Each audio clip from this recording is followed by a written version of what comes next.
When Elon Musk walked into the upscale Galleria Mall wearing a bright red "Make America Great Again" hat, he immediately turned heads. Some shoppers whispered in recognition, others stared in disbelief. Here was the billionaire tech mogul, the face of Tesla and SpaceX, openly sporting a symbol that had become one of the most polarizing in America. At first, Musk seemed unbothered by the attention.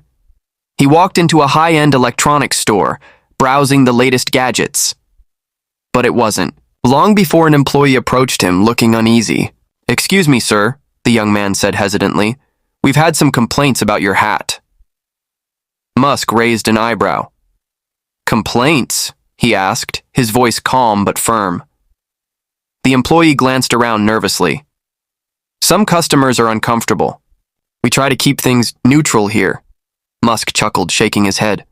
"Neutral? I'm just shopping," he said, picking up a pair of wireless headphones and examining them. But within minutes, a mall security guard appeared. "Mr. Musk, I need to ask you to leave," the guard said, his tone professional but direct. "Leave? For what?" Musk asked, crossing his arms. "We don't allow political attire that may cause disruptions," the guard explained. "Some shoppers have complained." Musk smirked, looking around at the growing crowd. "So, wearing a hat is a disruption now?" The tension in the air was thick. Some onlookers pulled out their phones, recording the exchange. Others whispered among themselves, debating whether the mall was overreacting or if Musk was making a statement. Then, something unexpected happened. A man in his 40s wearing a casual business suit stepped forward. "This is ridiculous," he said loudly. "You're kicking him out for a hat?" A woman nearby nodded. "I don't even like the guy, but this is insane." One by one, voices joined in. "This isn't right," someone called out. "Since when do we ban hats in America?" another added. Musk, still composed, turned to the security guard. "Looks like not everyone agrees with your policy," he said. The security guard hesitated. The crowd was growing larger, and the murmurs were turning into full-blown outrage. Then, an older gentleman, possibly in his 70s, raised his voice. "I don't care about politics, but I care about freedom. If this man can't wear a hat, what's next? No shirts with flags? No talking about your beliefs?" Applause broke out. The energy in the mall had shifted. People who normally might have ignored the situation were now fully engaged. Seeing the reaction, the store manager rushed over, clearly alarmed by the growing unrest. "Let's not escalate this," he said quickly. "Mr. Musk, you're welcome to stay." Musk smiled slightly. "That's what I thought." He turned back to the shelf, picked up the headphones he had been looking at, and walked to the counter to pay. As he checked out, a woman approached him. "I didn't agree with everything you've said in the past, but I respect that you stood your ground," she admitted. Musk nodded. "It's not about politics, it's about principles," he said simply. By the time he left the store, the situation had cooled, but the internet was already on fire. The videos taken by bystanders spread like wildfire on social media. Some defended the mall's decision, while others saw it as an alarming sign of growing intolerance. The incident sparked debates on news channels, Twitter threads, and online forums. Was the mall right to ask him to leave? Or had they gone too far? Musk himself weighed in later that evening with a simple tweet. "Freedom means tolerating opinions you don't like. Otherwise, it's not freedom." That tweet alone gathered millions of likes and comments. Some praised him for standing up for individual rights, while others accused him of deliberately stirring controversy. But one thing was certain. This wasn't just about a hat anymore. It was about the ongoing cultural battle over free speech, expression, and the right to dissent. And in the end, Musk didn't just make headlines. He made people think.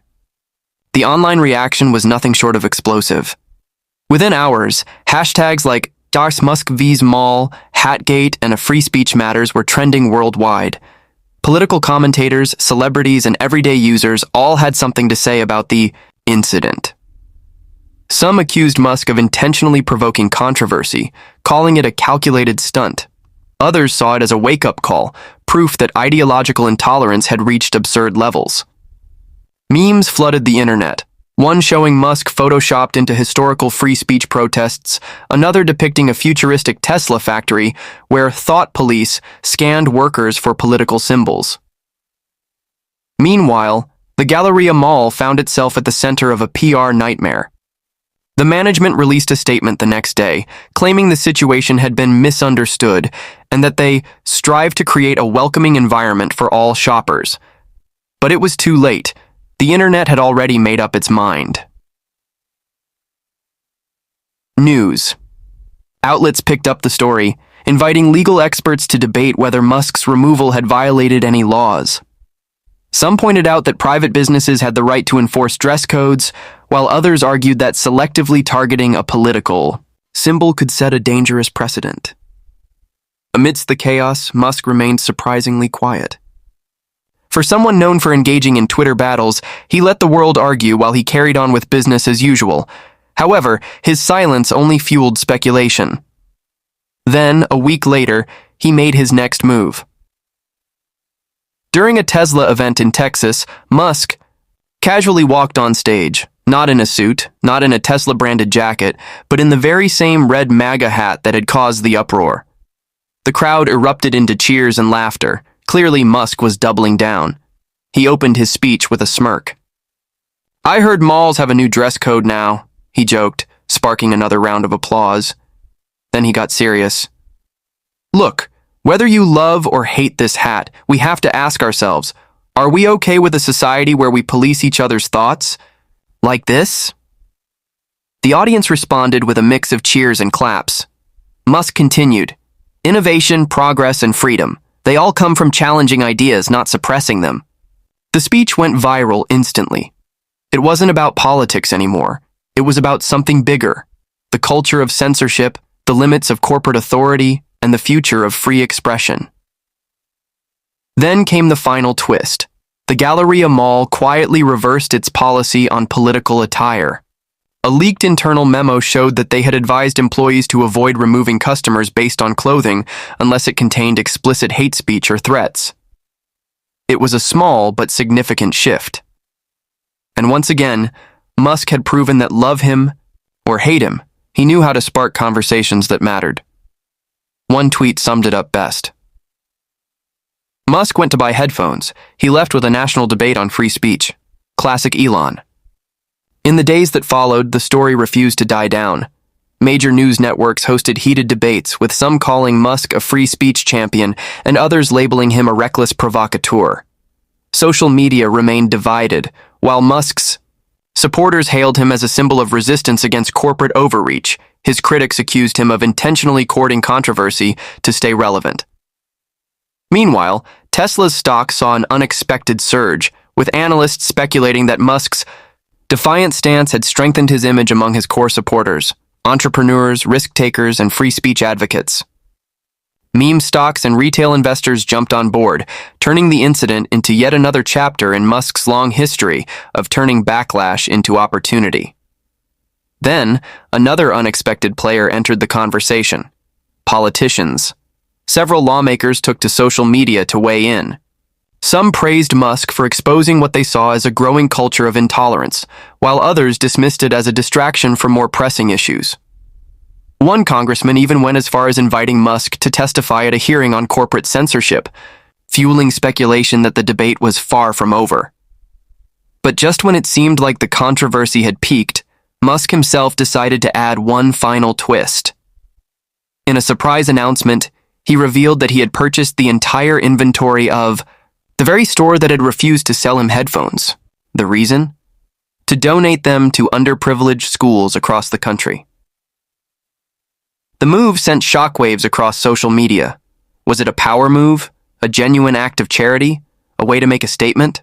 Perhaps all three.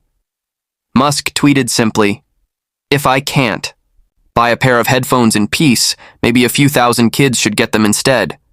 Enjoy." Critics scrambled to spin the move as a PR stunt, but for many, the gesture solidified Musk's position as someone who didn't just talk, he acted. The headphones, originally meant to be a symbol of a petty confrontation, were now being used to empower students who lacked access to proper technology. And just like that, Musk had flipped the narrative once again.